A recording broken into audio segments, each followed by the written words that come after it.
Bueno, enfermera, entonces aquí la cuestión es la siguiente. Aquí, en esto, no sé por qué no se me desaparece esto, hombre. Aquí hay mucho que hablar en esta, bueno, ya. Aquí hay mucho que hablar en esta diapositiva, mucho que en esta exposición, mucho que la podrían corchar. No sé qué tan bien usted esté en el tema, pero bueno, vamos a tratar de ser lo más concreto posible para que usted entienda lo que tiene que decir en su exposición. ¿Listo? Bueno, entonces, miren acá, esto es interacción de los grupos funcionales con el agua. Entonces, se supone que ustedes ya deben entender cuáles son los grupos funcionales. O sea, usted no va a explicar esto al detalle, por qué se forma esto aquí, que no sé qué. Yo le voy a decir algunas cosas, pues para que usted entienda lo que estamos hablando, ¿listo? Pero usted no tiene que decir, aquí usted lo único que va a decir que es interacción con los grupos funcionales. Muchachos, bueno, usted ya saben que hay unos grupos funcionales. Aquí tenemos los más comunes, carboxilo, fosfato, amonio, hidroxilo, sulfurilo, carbonilo y aldehído. ¿Listo? Esos son de los grupos funcionales principales. ¿Ya? Eso es lo que usted va a decir aquí de esto, no va a adentrarse, puede explicar. Ya usted su explicación la va a dar es acá, ¿ok? Acá en esta cosa blanca que vemos acá. Pero yo le voy a explicar aquí una cosita, que es que usted ya sabe que los átomos, o los elementos, deben cumplir, digamos, para ser estables, ellos deben cumplir una ley que es la ley del octeto. La ley del octeto que dice, pues que deben tener 8 electrones en su última capa para ser estables.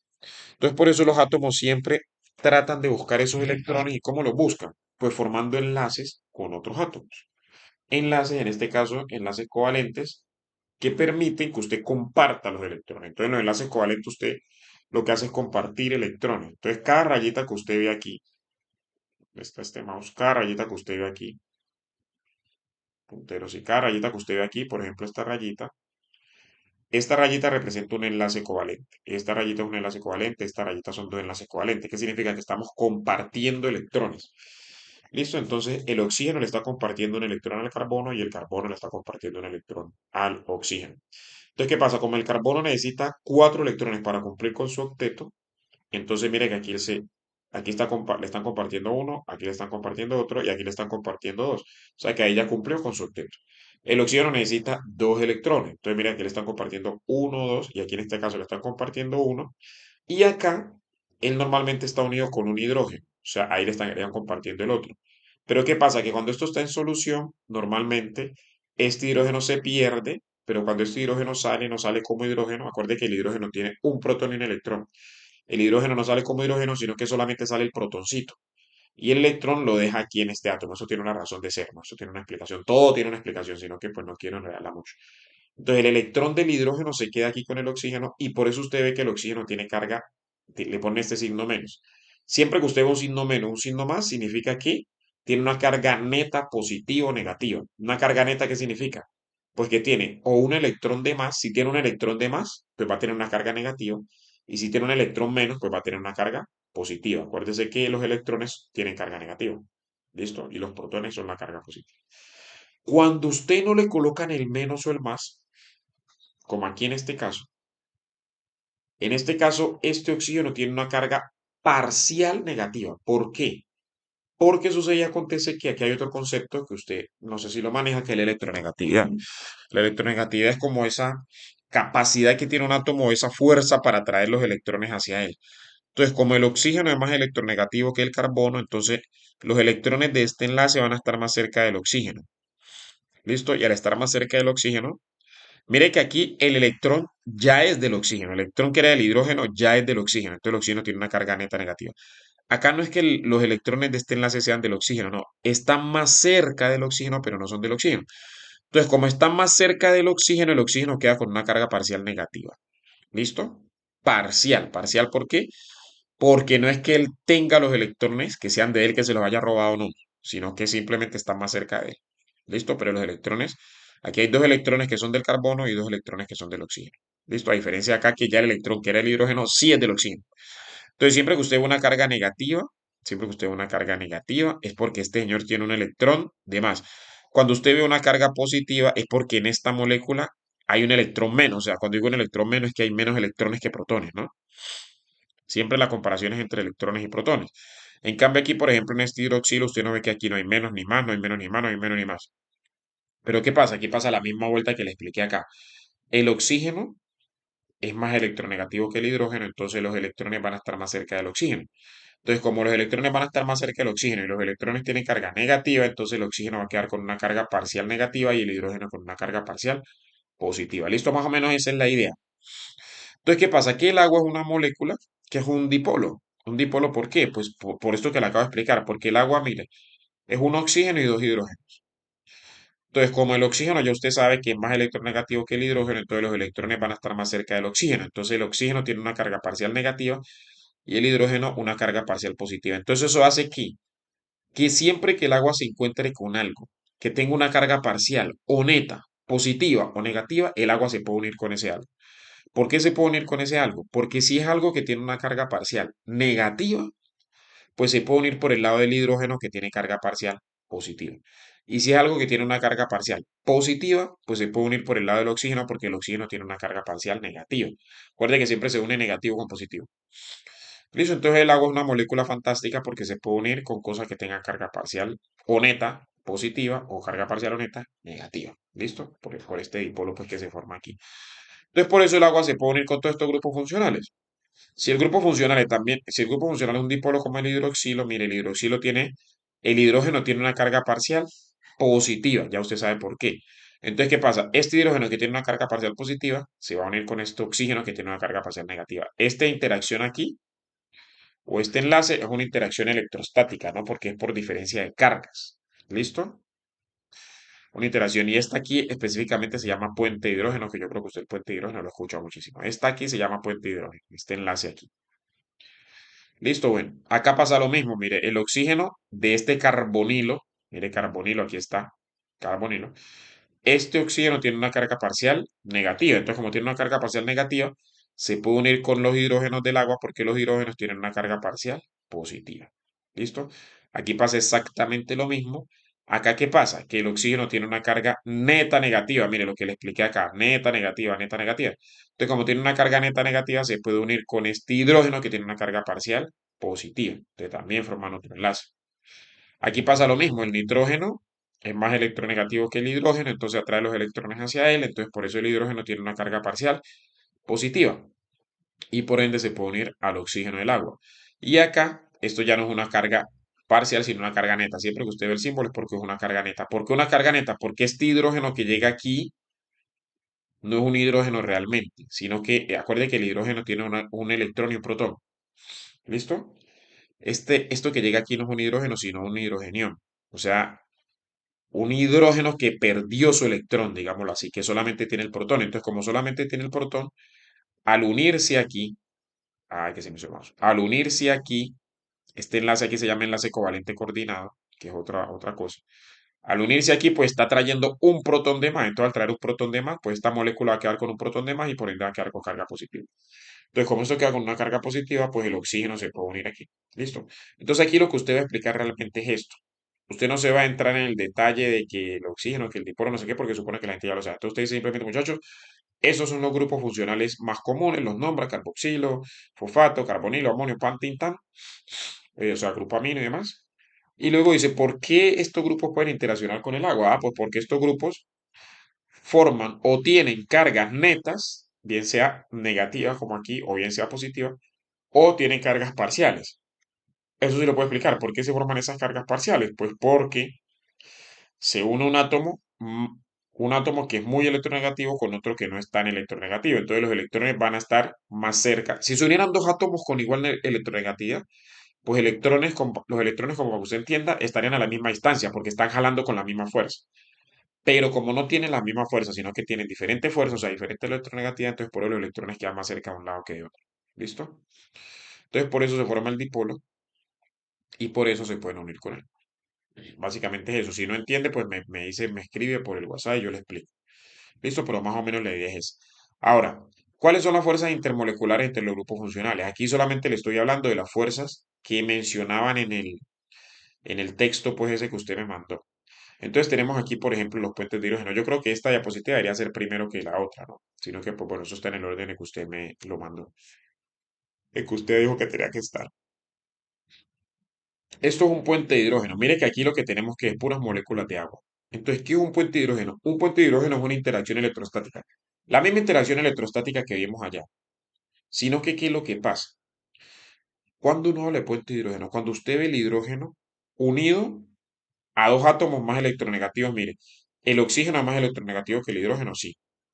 Y este hidrógeno está unido con un oxígeno por acá y con un oxígeno por acá. Podría ser con un nitrógeno aquí. Pero ¿qué es lo que pasa? Que el hidrógeno está unido a un oxígeno por un enlace covalente, que es este, y al otro oxígeno está unido por una interacción electrostática. ¿Sí ve? Mire, cuando usted va a los punticos ahí, es porque no es un enlace covalente, sino una interacción electrostática. ¿Listo? Es una fuerza intermolecular. ¿Listo? Entonces, cuando usted ve un hidrógeno unido a un átomo más electronegativo que él, por un puente de hidrógeno, y a otro átomo más electronegativo que él, por una interacción electrostática como esta, a este enlace usted lo llama puente de hidrógeno. A este enlace usted lo llama puente de hidrógeno. ¿Sí? Porque mira, aquí este hidrógeno está unido con un oxígeno y con otro oxígeno acá. O sea, está en medio, digamos, de dos átomos más electronegativos.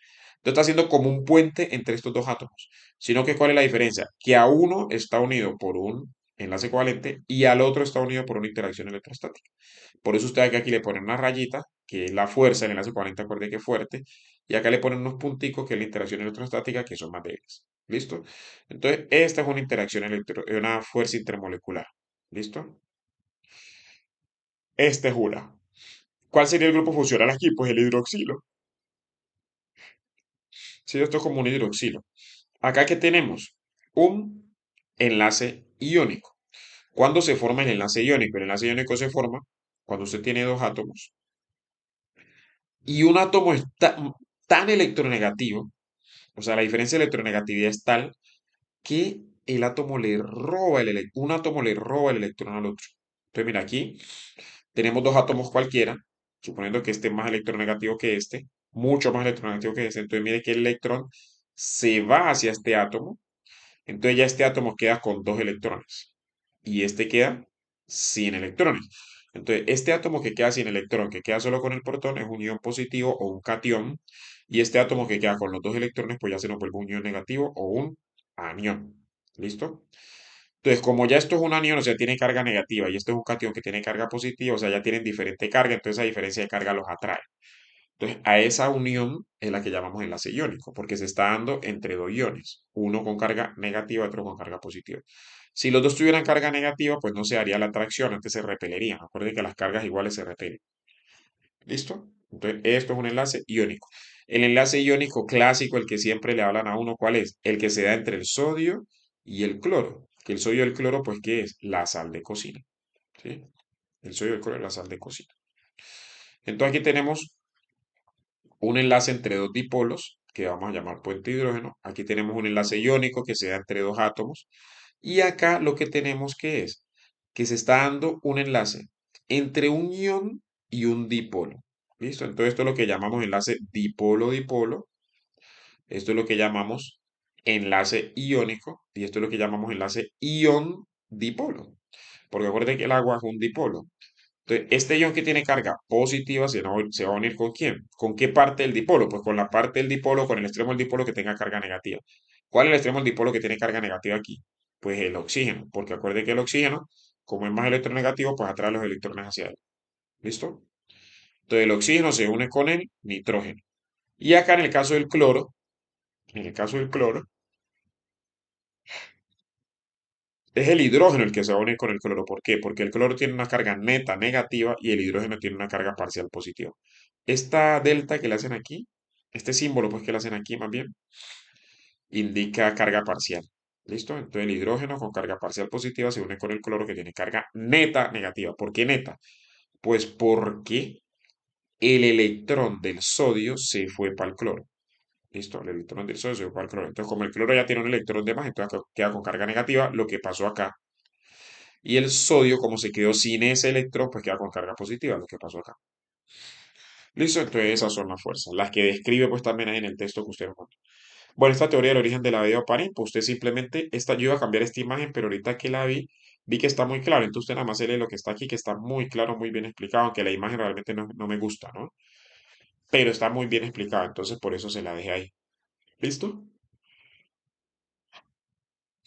Y este es el experimento con el que comprobaron pues la teoría de Oparin y Haldane, ¿sí?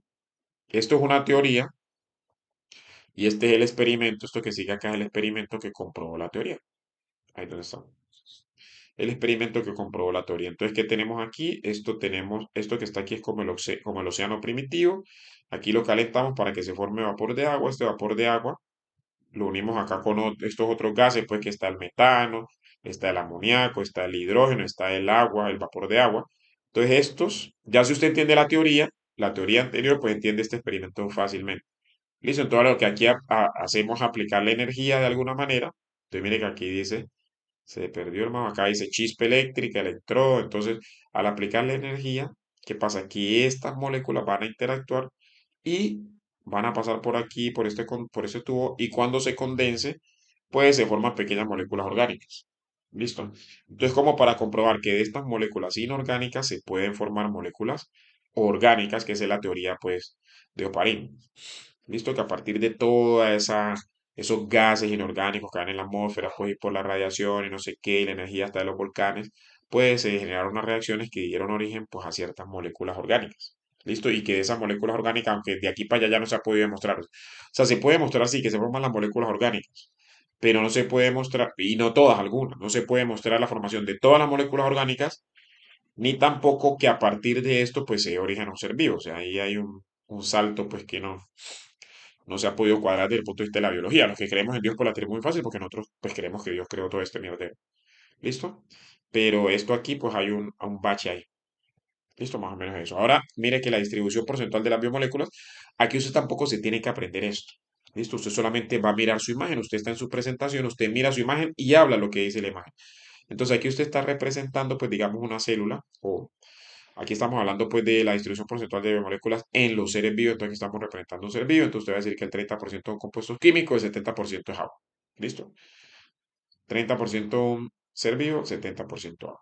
Y entonces de este 30%, entonces aquí lo que vamos a escribir, este 30% porque está compuesto, entonces por iones inorgánicos, pequeños metabolitos, lípidos, ADN, ARN, proteínas y polisacáridos.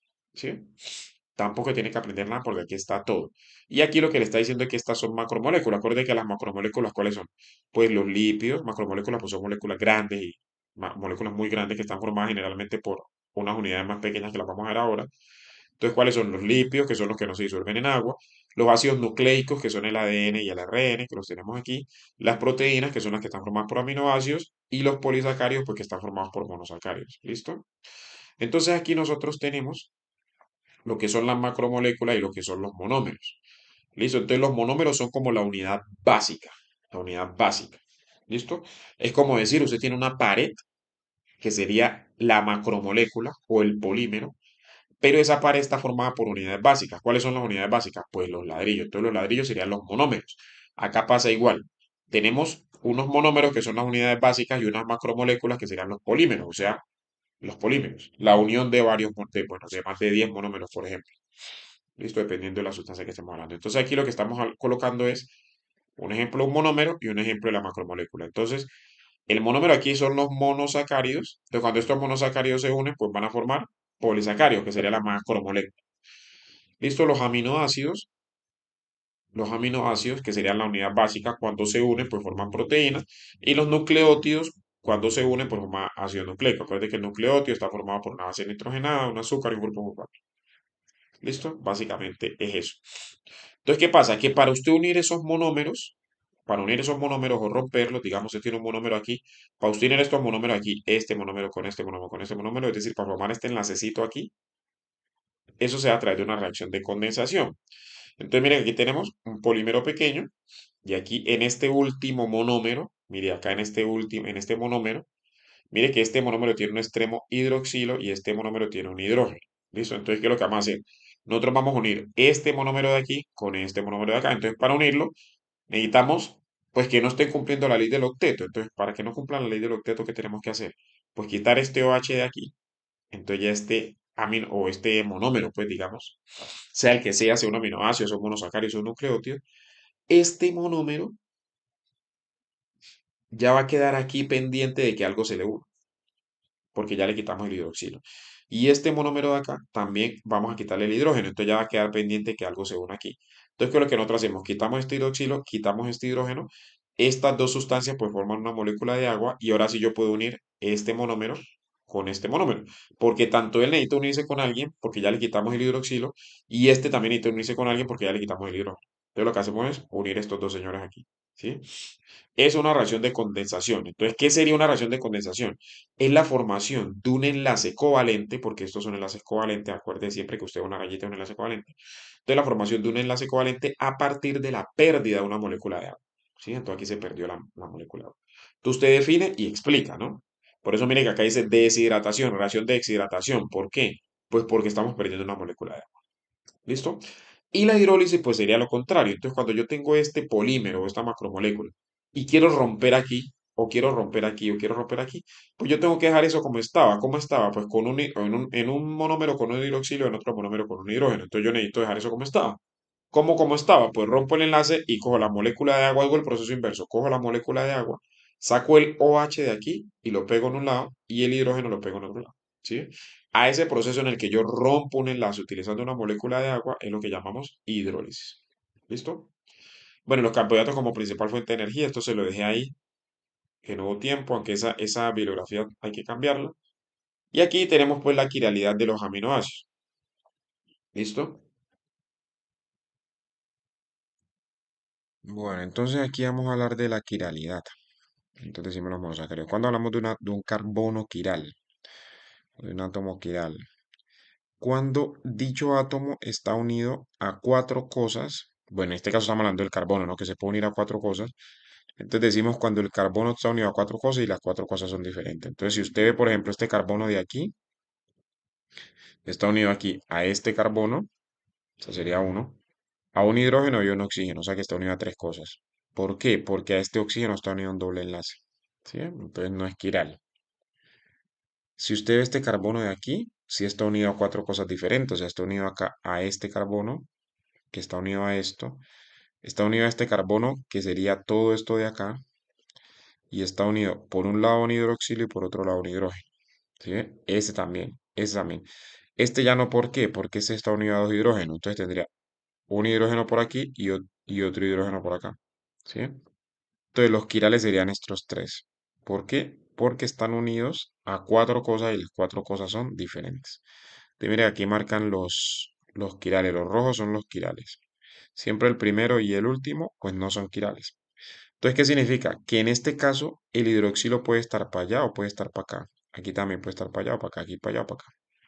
Por eso son quirales, porque pueden, digamos, tener las dos conformaciones. O sea, pueden tener el hidroxilo para un lado o para el otro. ¿Listo? Y eso de tener un hidroxilo para un lado o para el otro, pues hace que el carbohidrato sea diferente. ¿Sí? Por ejemplo, mire que aquí solo lo que cambia es el hidroxilo. Es el mismo, la misma estructura, la misma molécula, pero solo lo que cambia es el hidroxilo que está para acá, a la izquierda y acá está a la derecha. ¿Sí? Acá lo llamamos rosa, acá lo llamamos arabinosa. ¿Sí?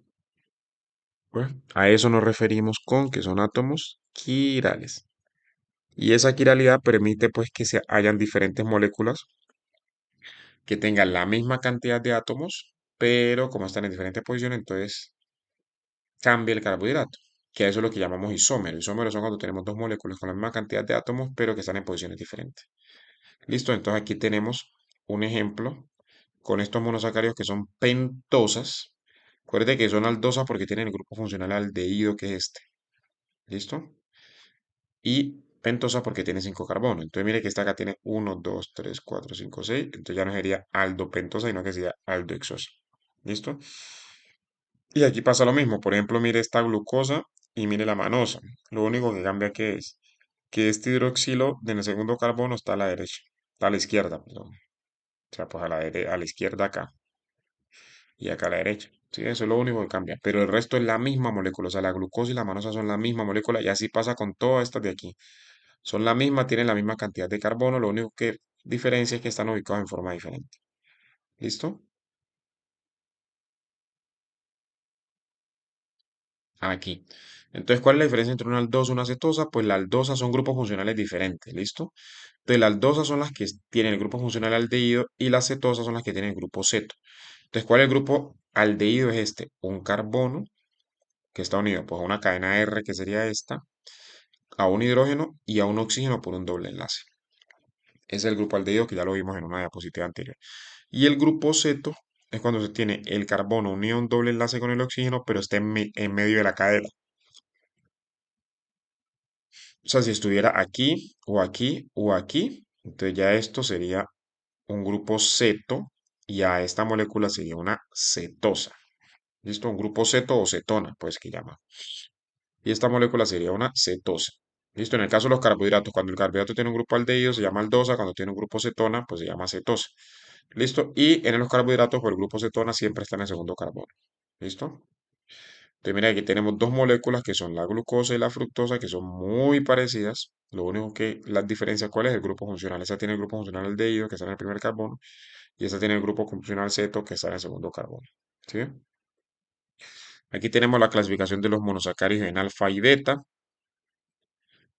Pero aquí había otra diapositiva donde hablábamos de las modificaciones. Esta posición está larga. ¿Sí? Entonces aquí lo tenemos. Alfa y beta. Bueno, si aquí tenemos uno beta y aquí tenemos uno alfa. ¿Listo? Bueno.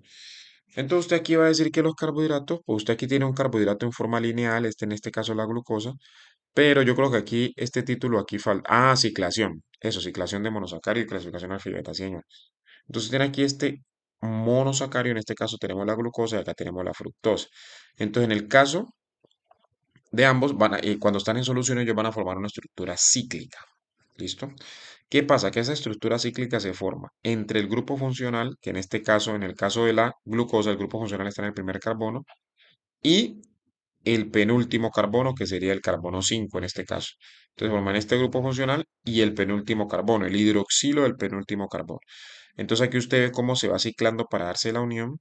Y cuando se da la unión entre este primer carbono, mire, primer carbono y el quinto, en este caso, el quinto, aquí se da la unión entre el primer carbono y el quinto, mire que el sexto carbono queda por fuera del anillo, pero cuando se da la ciclación, pues se forma un anillo. ¿Listo? Cuando se da esta unión entre el primer carbono y el penúltimo. Se forma un anillo y ese anillo se parece a una estructura que se llama pirano, que es esta. Entonces, a estos monosacáridos, que cuando se ciclan, su forma se parece al pirano, entonces la llamamos piranosa. ¿Listo? Acá en el caso de la fructosa, que es una cetosa, entonces aquí va a ser lo que se va a unir es el carbono 2, o sea, que es donde está el grupo funcional, con el penúltimo carbono, que es el 5. Entonces ya la estructura que se va a formar, pues ya no va a ser esta, porque ya se están uniendo es el átomo del segundo, acá se está uniendo el átomo del primero con el quinto, acá se está uniendo el segundo con el quinto. Entonces la estructura, usted ve cómo se va doblando y la estructura que se forma es esta, ya queda el primer carbono por fuera y el carbono 6 por fuera. Mire que acá solo nos queda el carbono 6 por fuera del anillo. ¿Sí ve?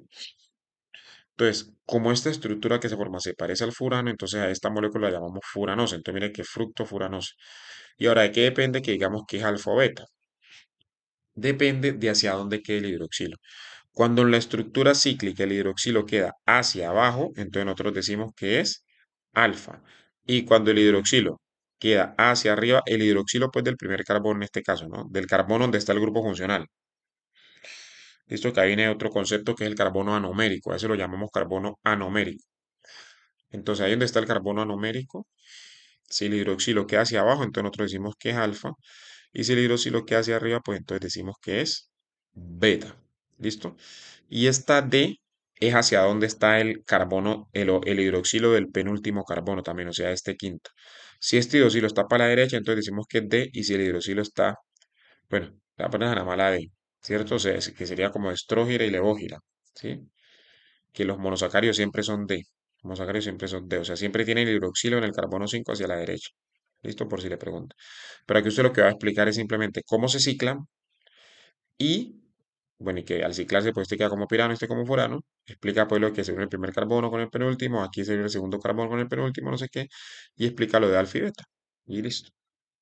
Listo, acá tenemos la clasificación de los carbohidratos según la cantidad de monómero. Entonces, ya tenemos que, ya usted sabe que la unidad básica de un carbohidrato se llama monosacario, porque ya lo dijimos allá hace rato.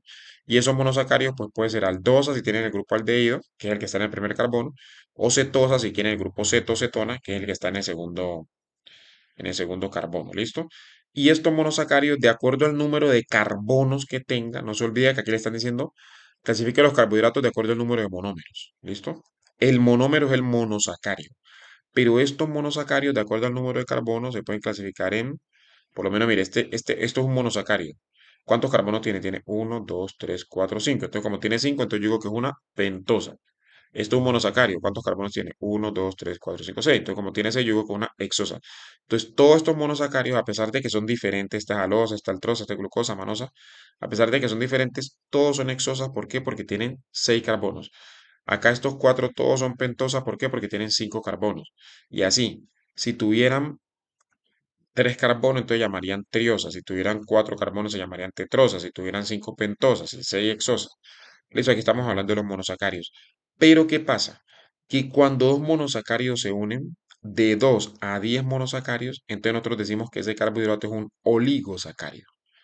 Listo, un oligosacárido. Entonces, ¿qué es un oligosacárido? La unión de 2 a 10 monosacáridos.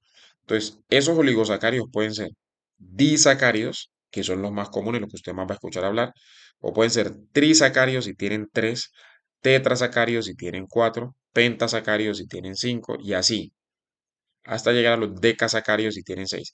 Sino que uno aprende generalmente los disacáridos, ¿por qué? Porque son los más comunes en la naturaleza. Listo, lo que usted se va a encontrar.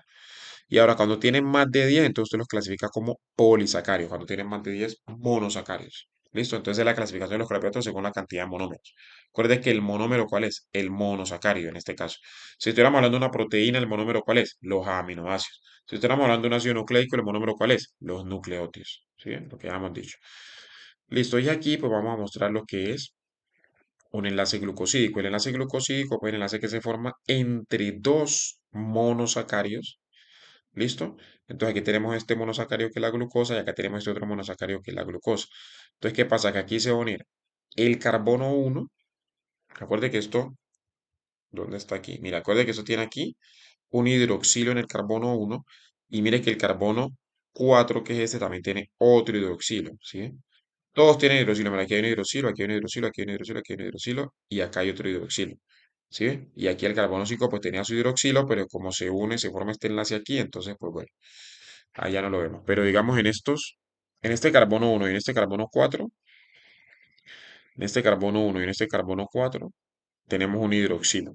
¿Listo? Entonces lo que nosotros vamos a hacer, ¿qué es? Vamos a unir este señor con este señor.